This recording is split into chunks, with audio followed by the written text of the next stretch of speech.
Aiwa mambo nyaya yedzihombe asi chiri kundirwadza kufa kwevanhu. Mambo vanhu vari kufa sehuku. Vari kufa sehuku mambo. Munoziva kuti vanhu vari munyika yedu yeZimbabwe chavanofanira kunzwisisa panyaya yanatsika mutanda. Anatsika mutanda inonzi Tora Mari United. Inyaya ngani dzamanzwa dzanatsika mutanda vatorera vanhu mombe mumamisha avo chembere dzimwe dziri kusara dzichitambudzika dzisina kana chekurimisa vatora mombe mavo. Uraiti kana uripo hwakaitwa ko vanhu vese vari kufa vari kuramba vachifirei. Vanhu ngavanzwisise zvakanaka kuti vaya vanonzi ane shamba ka iagent yanatsika mutanda. Mbamwe mambo maitonwiwa doro avana ane shamba vari kuseri uko vachinwawo kambucha netutembe. Ndosaka mambo muchiona kuti takazoisa mutemo kuti mapostori taamise kunwa katembeya nekambucha. Uye nyaya dzake dzese ndedzekudhakwa mambo. Samu kuti mukuru anomwa katembeya here? Aiwa akatembeya nekambucha mambo. Munoona kuti munhu anoputa mutoriro neanonwa katembeya ka aiwa vakafanana. Masymptoms acho ese mamwe chete mambo. Uye atori nemasymptoms ekuputa mutoriro. Kana ivo ane shamba pakati chaipo ipo pemoyo wavo vari kuziva chokwadi chezvandiri kutaura. Kuti pane zvavakaita paipayaka vakaisa vanhu muchoto. Kana makanzi magara pasi nevakuru kana nemadzimbawe enyika ineyi vanokutaurira kuti ngozi yamanda iripwe nenzira yavari kutaura. Inini handina kutaura kuti ngozi yamandi ngaisaripwe. Ngairipwa asi inoripwa nenzira yayo chaiyo chaiyo. Alright, saka nzira yayo chaiyo chaiyo ingave ipi?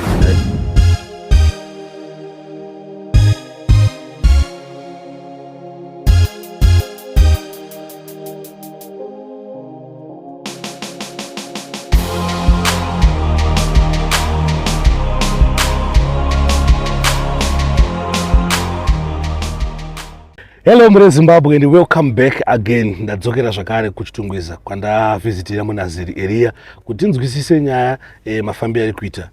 Pane video takaona pa social media ichitaurwa nemumwe mutori wenhau achitaura kuti matauriro enyaya yatakaita last time haasiriwo. Saka ane zvake zvainongedzerawo.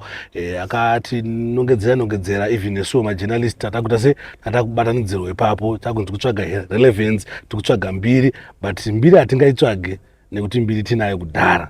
Takaitsvaga kare tichine 2 subscribers. Ukaona vane 221,000 subscribers zvinova kuti mbiri yachi yavapo. But haisiyo nyaya wainda yapanapa kuti ndimbobvunze mamwe maquestion angari muvidhio iyoyoyo so that munaziri anonyatsoti tsanangurira zvizere bo chishure chedu semajournalist kuti vanhu vazive nyaya yamafambiro ari kuita, nyaya chaiyo iri paground yemafambiro ari kuita. Zvisinei kuti vanhu vanozozviona sei, vamwe vanoona setakabhadharwa but isusu tinenge tichitawo basa edu. Maethics eduwo anoita kuti tibvunze nyaya zvizere.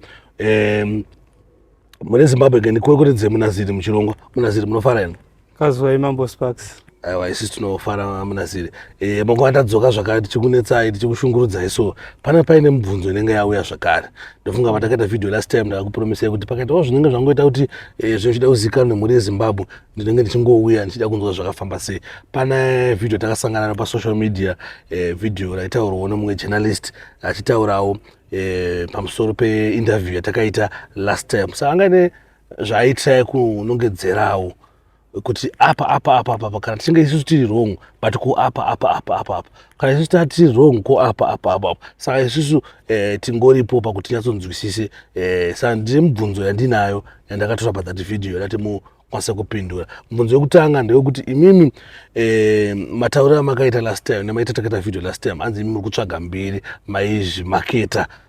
Mungataura kuti chii panyaya yekutsvaga mbiri nekuzvimaketa? Mambo dai ndanga ndiri munhu anotsvaga mbiri ndine nyaya dzakawanda dzandakagadzirisa.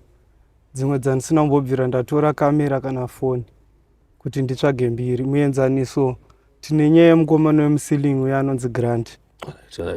Nyaya iyoyo kana makanobvunza vagari vekuzengeza 3 vanotokutaurirai kuti zvakazadziswa nemunaziri waMwari kwaNyamutamba. Maclips acho atoripo. But handina kumbobvira ndaenda pamberi pevanhu ndichitaura kuti ndakaprofita. Tine nyaya dzakawanda dzimwe dzanatapiwa dzatikaprofita zvinhu zvakabuda pachena. Saka inini hangu handisi pakutsvaga mbiri uye handifambire kamera. Zvafanana nekuti kuuya kwamakaita handizivo kuti mwoyo wenyu wakakupfekaiwo sei kuti muuyo mubvunze nyaya. Saka inini handitsvage kamera, asi kamera kana ichinge yauyawo handitadziwo kupindura zvinhu zvandinenge ndichifanira kudayira. Tiri papa panyaya yamataura ipapa, mataura nyaya yagrand. Ini ndimakaprofita kuti grand ari muceiling, zvakafamba sei? Mukadzi aiuya panapa anga ari amai vagrand. Akatouya achitsvaga kubatsirwa nekuda kwematambudziko aaisangana nawo. Ndopandakabva ndamuprofita nyaya yemhuka yandakataura yanga iri pamba pake, yandaiti yanga iri muceiling, nekuti mwana uya ane imwe mhepo yanga yapfeka paari, anga akurarama semhuka. Taprofita nyaya yokuzosvika nyaya yabuda pachena, tichiprofita zvekare mubatiro wavaiita murume wavo. Saka inini pandiri panapa ndinotaura kuti mbiri handiitsvagi, asi mabasa mazhinji andaita muzita raMwari. Tichitaana mukuru, tichiona vhidhiyo yamukuru yawakaisa paYouTube channel pawo, mukuru waitaura kuti zvoni koimimi wai makaenda musi wakauya daidzwa sekuru kuti vagadzise nyaya yengozi yamandi, wai makauya that day irororo imimi kuti apa pari kuita zvechiwanhu nezvechitendo zvinopindana papi, wai makauya kuti mubatsirane pamwe chete pakusolva dambudziko iri? Munoziva mambo, nyaya inonetsa ndeyekuti vanonzi ane shamba vaya vanenge vari kunyanyonwa kambucha nekatembeya kaikai. Saka zvimwe zvacho ndoona kunge influence yekudhakwa. Ndingataura kuti munhu ari soba. Nemadaro mukuru. Mambo, makatarisa mavhidhiyo ese aari kutaura kuti munaziri waMwari akataura kuti ngozi iende pambudzi. Hapana kana clip inobuda inini ndichitaura nemuromo wangu kuti ngozi ngaiende pambudzi.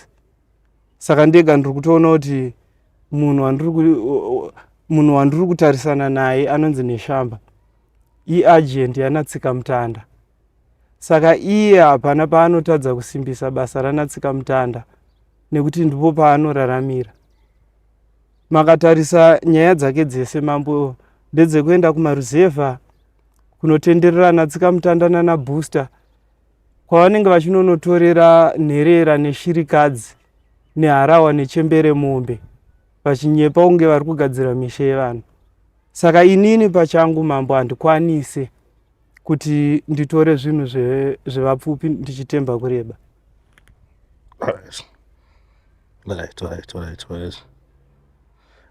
Pane imwe nyaya futi yawaitaura iwo mukuru, wachiti zvoni pamakataura imimi nyaya dzekuti pane nhinga chafa pamakadaidzwa natsika mutanda paipai, pamakadaidzwa nasekuru, hanzi makanga musiri mumweya, saka zvamaitaura zvizvozvo hazvisi zvemumweya. Ndosaka mambo ndambotaura kuti kunwa kwaari kuita katembeya mutori wenhau, handingati mutori wenhau uye mushamarari, nekuti mutori wenhau anotora nyaya dziri pagiraundi mamiriro adzakaita. Inini handina kuenda nekuda kwepfungwa dzangu, ndakatotakurwa nemhuri iyoyo.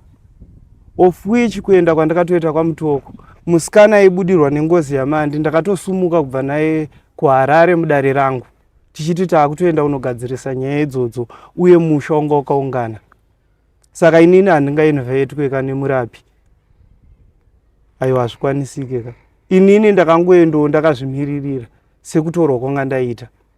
Asi zvandisingakwanise manje ndezvekuti ndimisidzane nezvidhakwa tichipindurana. Kana makatarisa vhidhiyo reri, kana pakazogarwa vanhu vanga vakagara muye vainwa masupa, vainwa doro, ndototi mumba memwe munhu anga atongori soba ka, ndini nevakomana vanga ndiinavo nedzimwewo hama 1 or 2. Otherwise vanhu vese vari pavivaya, aiwa vanga vakadhakwa, vanga neinfluence yekudhakwa. Havana kumbobvira vatarisa chaizvo izvo kuti mumusha umumu mavauya mhuri inofanira kusara ichigara zvakanaka. Asi vakakoshesa mari vesa Andrew Neshamba.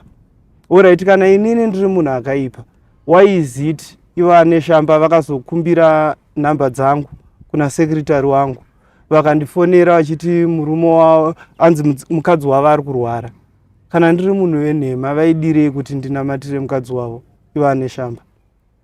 Makozi aripo, foni ndinayo, takaenda kana kumacontacts, ivo ndo vari kuma-received calls angu kutaura ndo vainditsvaga. Saka tozoita nhema papi? Chinhu chiripo chandikapesana naane shamba, vakanditora vakaenda neni parutivi vakati mambo nebasa ramunoita iri kairi tinokwanisa kudya mari. Ndakabvunza kuti ko tinodya mari sei? Zvakanzi ndine nyaya dzakawanda dzandinowana mumaruzevha, saka takashanda tese tunoita mari. Saka inini ndiri munhu anokoshesa dambudziko asingakoshese mari. Dai vaine mwoyo chaiwo werudo vaiita kuti mhuri ibatsirike. Izvezvi mambo marimwe zuro ndakatotambira makozi kuhama dzacho dzichitaura kuti kune vanhu 3 vakafa, akaprofitwa tsaona akatodhumwa, izvezvi akakwara gumbo. Saka inini nhema dzangu dzinoenda papi? Nekuti chokwadi ndinochiwaridza sezvachiri. Alright. Tichiongorora kuti vhidhiyo yamukuru yavakataura papeji pavo, pane pavaiti imi makadzi makuvathreatena ende vakaisa mameseji acho pachivhitivhiti. Takaona zvakanyorwa ipapo, zvakufambawo sei? Meseji ndakaiisa kamambo. Inini pandiri panapa anofanira kunditreata with respect, kwete kuita zvaari kuita. Anofanira kunditreata with respect. Vanhu vazhinji vakawanda vanofunga kuti munhu akanzi mupostori akapusa mambo. Mupostori munhu atoriwo nekodzero dzake. Iwe waungati uri mupostori wokweretwa nemunhu obva wataubvunze chikwereti nekuti uri mupostori. Inini kana ndatadzirwa handitadze kutaura handitadzira kakuti ko zvinhu zvamuri kuita izvizvi ndepapi pandakazvitaura. Mambo hapatorina kana clip inotaura kuti inini ndakaprofita kuti ngozi iende pambudzi. Asi iye nasekuru vake nekudhakwa kwanga vakaita nehwawa ndo zvavaifunga mupfungwa dzavo. Ini ndine rudo mambo rwekuti mhuri iyambuke. Matambudziko avari kusangana nawo mumwoyo mangu chaimo imo mambo ini ari kundirwadza. Ndiri kubatikana mumwoyo mangu. Chii chatinofarira nekufa kwevanhu? Tingakoshese pfuma kudarika kuvanhu vafa vese vachamuka? Inini handina divi randiri sezvaari kutaura kuti ndinozivana naBB wacho handitomuziva, handisati ndamuona. Murinda ndakatoitaurira kuti taurirai munhu wese anga aripo. Anzi B ndiani? Anonzi B ndiainzi akapara ngosi, ndiainzi akaponda mandi. Ndakati unganai mese semusha, inini handisi kuuya nedivi randiinaro, asi ndichaita kuti nyaya iyoyo ibude pachena. Uye imimi makazvitarisa mambo, ngozi yavari kutaura kuti irimo mumusha mavo, wavari kupomedzera kuti akapara aripo mupenyu. Imimi makazviona kupi mambo kuti vanhu vanoenda kunoripira munhu mhosva iye achiramba mhosva yake? Munhu ngaauye paground, auya paground topruvha kuti zvichokwadi mhosva akaiita kana akaiita. Alright. I think nyaya dzacho dzihombe. Aiwa mambo, nyaya idzihombe, asi chiri kundirwadza kufa kwevanhu. Mambo, vanhu vari kufa sehuku. Kokumusheko. Vari kufa sehuku mambo. Munoziva kuti vanhu vari munyika yedu yeZimbabwe chavanofanira kunzwisisa panyaya yanatsika mutanda. Anatsika mutanda inonzi Tora Mari United. Inyaya ngani dzamanzwa dzanatsika mutanda vatorera vanhu mombe mumamisha avo, chembere dzimwe dziri kusara dzichitambudzika dzisina kana chekurimisa, vatora mombe. Ngatiisei chokwadi mambo mukurarama kwevanhu. Chinonzi upenyu chakakosha kudarika pfuma. Kana ivo ane shamba pakati chaipo ipo pemwoyo wavo vari kuziva chokwadi chezvandiri kutaura, kuti pane zvavakaita paipayaka vakaisa vanhu muchoto. Kana makanzi magara pasi nevakuru kana nemadzimbawe enyika ineyi, vanokutaurira kuti ngozi yamanda iripwe nenzira yavari kutaura. Inini handina kutaura kuti ngozi yamandi ngaisaripwe, ngairipwa, asi inoripwa nenzira yayo chaiyo chaiyo. Alright, saka nzira yayo chaiyo chaiyo ingave ipi nai Munaziri? Ipapo manje ndopekuti ndakaramba ndichitaura ndopedzisira ndakuudzira tsika mutanda zvekuita pamaera akaita nepaakakanganisa. Akaita maera akawanda panyaya yevanhu veve. Nhasi zviri kukonzeresa rufu ruri kuramba rurimo mumusha mavo. Uraiti kana uripo wakaitwa ko vanhu vese vari kufa vari kuramba vachifirei. Vanhu ngavanzwisise zvakanaka kuti vaya vanonzi ane shamba ka iagent yanatsika mutanda. Ndo vanototsvagirana tsika mutanda maclient. Saka inini manje takaita vanhu vaviri vakasiyana. Kuti pana ane maclients nemunhu ane rudo rwekuti muri irarame. Uye handingabvunzwe kamubvunzo wekuti postori inogadzirisa sei ngozi. Isusu sangano redu renyenyedzi nomwe rinotitendera kugadzirisa nyaya dzechivanhu nenhau dzengozi. Ndo nyaya dzatakatotumwa naMwari. Mutungamiri wedu anonzi Baba Amicho Maidona ndo basa raakatotumwa kutononodzora makombwe. Saka isusu turungotera mutsika iyoyo. Chinamato chedu hapana pachinotimisa kuti tigadzirise uripwa huri mumamisha evanhu. Alright. Aiwa matsanangura zvinhu zvakawanda ende mubvunzo yanga ndinayo inenge based on that video yatakaona mukuru vachitaura zvavaitaura pavidhio iroro. Saka I think pamakwesheni anga ndinawo ese mamapindura. Hamene hamene zvimwewo zvamungadei kuita se kutaurawo vanhu vachinzwa uyezve pane nyaya yekuti anzoni manya takutosvika kukubvunzai nhamba kana kuita sei because zvonzoni zvinhu zvanzi makatibhadhara. Mambo munhu anoda kupona ndoimba kuti kana achiona chokwadi arambidzwe kuuya kuzobatsirwa. Uye chinhu chinofanira kunzwisisikwa Mambo Sparks, inini pandiri panapa kushandira harisi basa. Ndiri mutumwa waMwari akatumwa panyika panapa kuzoita basa.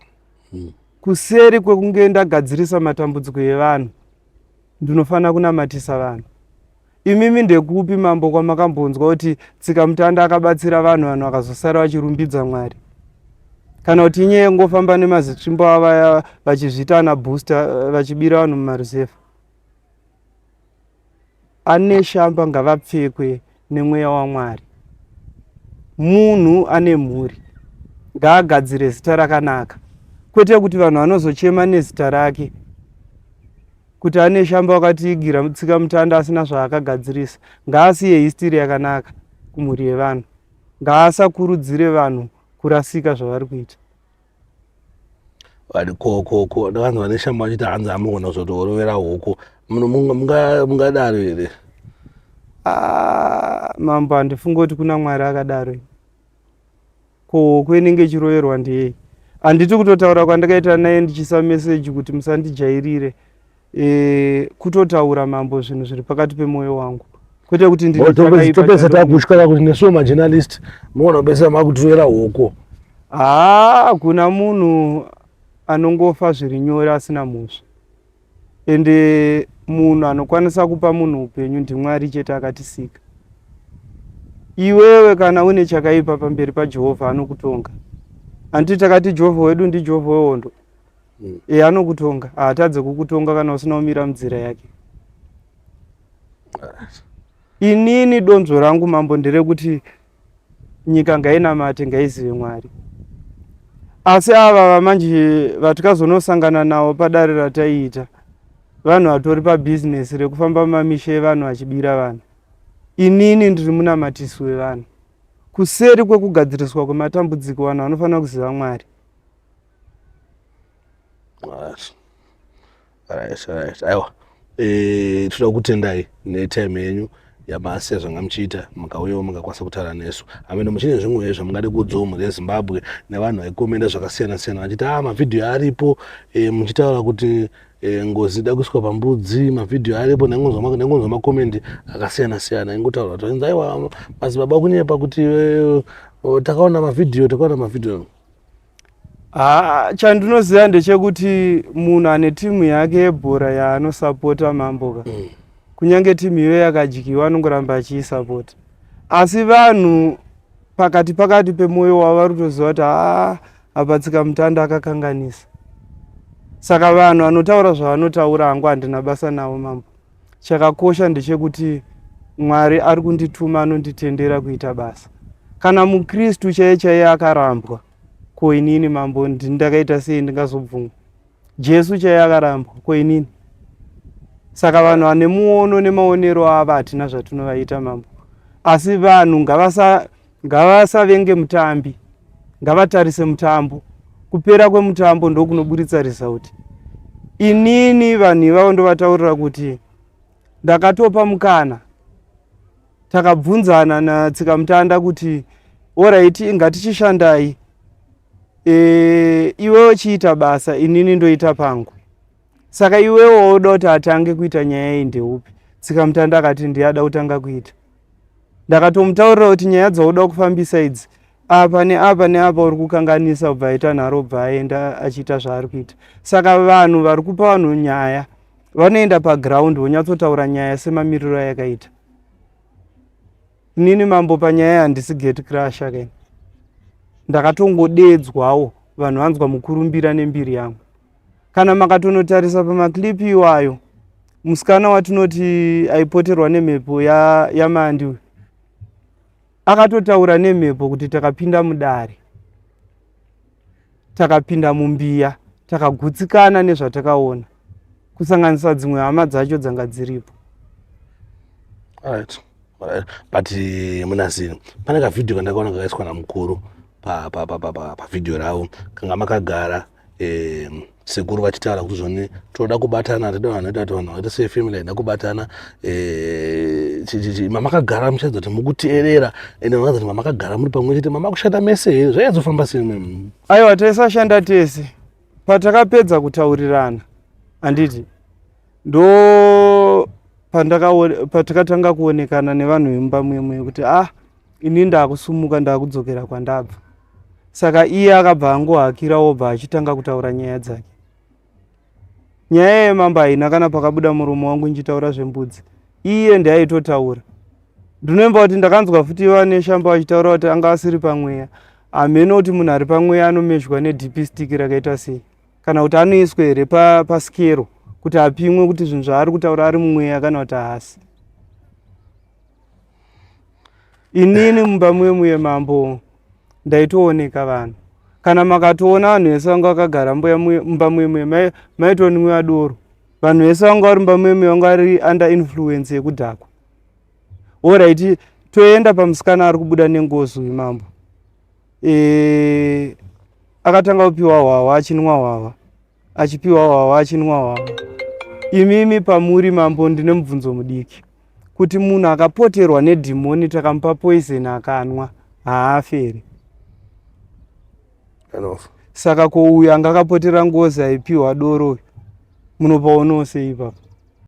Mumba mwemwe mambo maitonwiwa doro, avana neshamba vari kuseri uko vachinwawo kambucha netutembeya.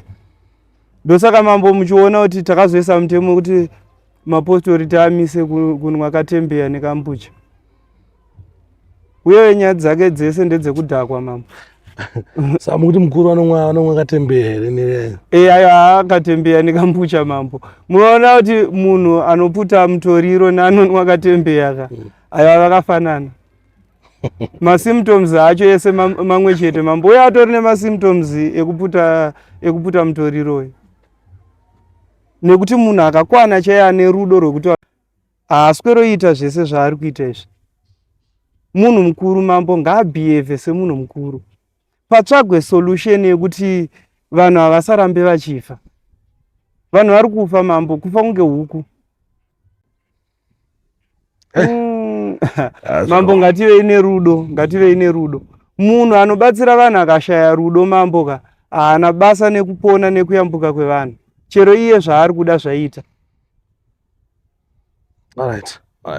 Aiwa, ngatimboisiye papa. Aiwa, tinoda kutendai Munaziri netime yenyu yamatsanangura. I think muri Zimbabwe vanzwawo nyaya yacho pamira yakaita. Munaziri, ndichiongorora futi video rakaitwa namukuru, pane pavaitira kuti kana imimi manga mine zvinoito zvitichiko neshona zvimhingamupini zvanga minazvo, kati manga mine maissues anga minawo, maidi makabata Dhumas makataura nayo kuti maybe 1 2 3 4 zvinofamba zvakanaka, 1 2 3 4 mogara pasi motaurirana.